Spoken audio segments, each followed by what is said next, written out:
In the microwave, what all we found was kind of interesting. These are generally bigger components. You got a pretty good size transformer here that generates the high voltage for the magnetron. The magnetron is what actually generates the radio frequency infrared energy that warms the food. Kind of interesting, there's this little device on the top that is probably a thermal cutout as a switch, so if there's a fire inside here or it gets too hot, then it would shut off the operation of the microwave, shut it down safely. In fact, microwave ovens are interesting. They usually have a lot of safety features. I like picking them up on the side of the road because there's so many good components in them. The door usually has a lot of safety interlocks. You can see 1, 2 switches here, and both these switches have to be either activated or unactivated, however this works, for the microwave to come on. I've seen microwaves with 4 switches and all tied together to make sure the door is closed before the oven can come on. There's a high voltage diode here. If you ever scrap these things and use them for electronics, this is a really handy component because it can resist usually thousands of volts of reverse bias current or reverse bias voltage. There's a fairly good sized capacitor here, and don't do this, but I'm going to tell you because it's interesting. People that deal with these capacitors and work with them and replace them, a lot of times what they'll do is they'll take them and charge them and then throw them to one of their buddies and say, here, catch. When you catch it, you accidentally touch the terminals and it shocks you. Okay, so don't do it, okay? Don't do it. I shouldn't tell you all the bad stuff, I know. All right, there's a fuse here, and like I told everybody, it seems like whenever I have to fix something, it's never the fuse that's the problem. The fuse is usually fine, but I'm sure sometimes they blow. I believe that this is a relay, but I'm not certain on that. There's actually a schematic we found, and this is fairly common. If you take apart a washing machine, a dishwasher, a microwave, it's fairly common in appliances to find a schematic. So there's actually a schematic in here. It's a little discolored and dusty from over the years, but it's a schematic of how this thing works. If you spend enough time, you can understand it. In fact, there's a drawing that indicates to me that that is in fact a relay. But anyway, just interesting stuff. There's one more thing to note before we go to the control, and that is that there's a motor that drove the carriage that the food sits on and turns.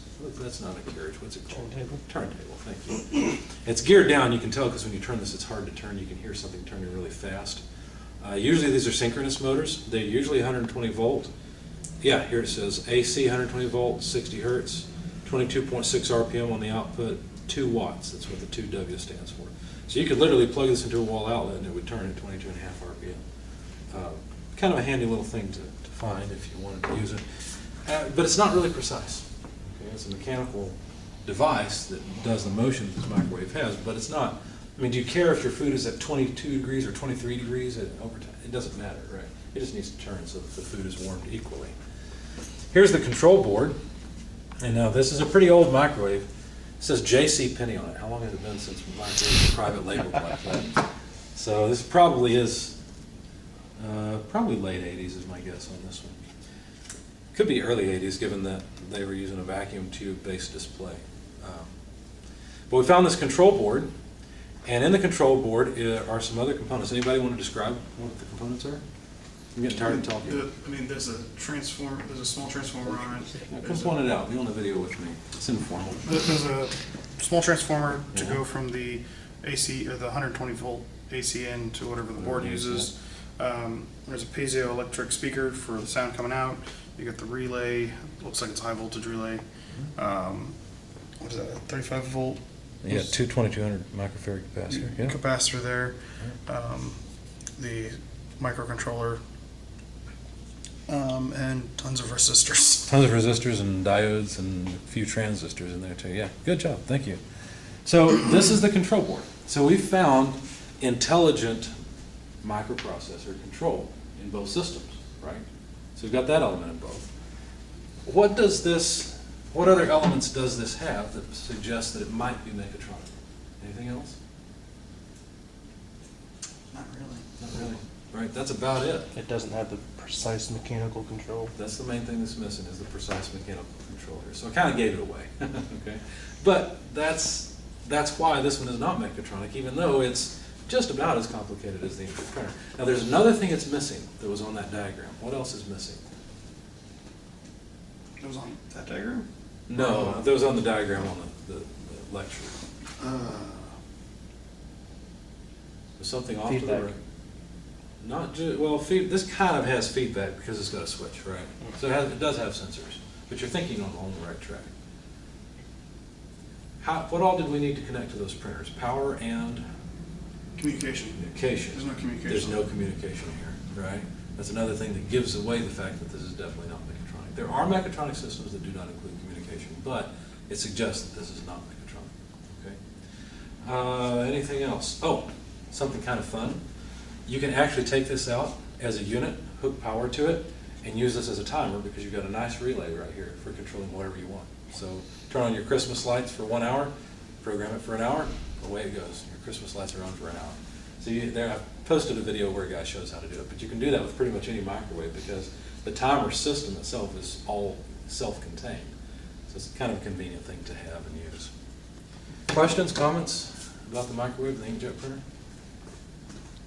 We're not going to do anything else with the microwave. If anyone's interested in components, you're welcome to them. I've scrapped plenty of microwaves in my life. One thing I want to warn you while we're on camera, if you do ever take a microwave apart, the magnetron, depending on the age of it, can have some very bad chemicals. There's a round ring, and I think it's pink. And it has something in it that if you break it and generate dust, it can kill you pretty quickly and pretty bad. And I don't remember what it's called. I think it's I want to say beryllium, but that doesn't seem right. Do you know what it is? That's what comes to mind when you mention it. Okay, so newer microwaves don't have that. Older microwaves do. So if you ever take one apart, be careful about that. There are actually some magnets in the magnetron that are fairly strong. But if you really want to get some good small magnets, get an old hard drive and take it apart. You'll get some neodymium magnets out of it that are actually better than these. So no point in messing with a magnetron, really. Okay? I think that's it. We're going to use the inkjet printers as a platform for a lot of the projects and labs.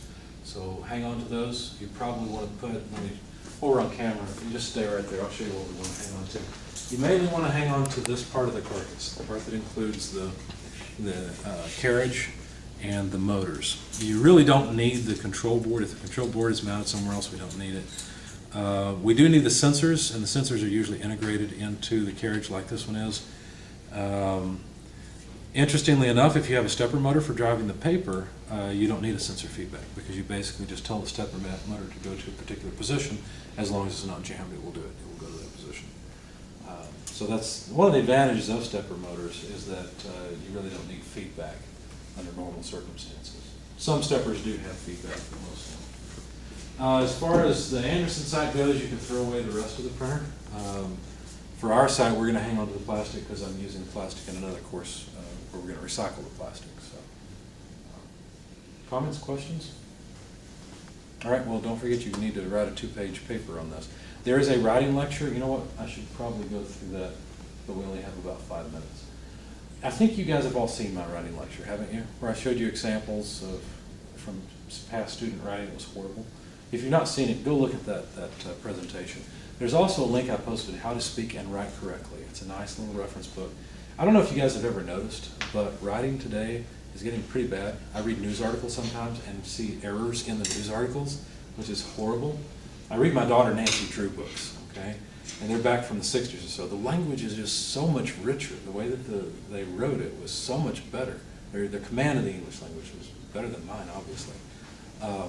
So if you immerse yourself in better writing, I think maybe you'll speak and write better. So anyway, hopefully we've got some resources. I will grade you on your writing. I'm not an English professor or anything like that, but I do notice common problems. So just do your best. Let somebody else proofread it and try to make it sound good. If you have questions on it, ask me, and I'll review it before you turn it in, and then you can make changes. Questions on the paper or what you need to do? All right, that's it.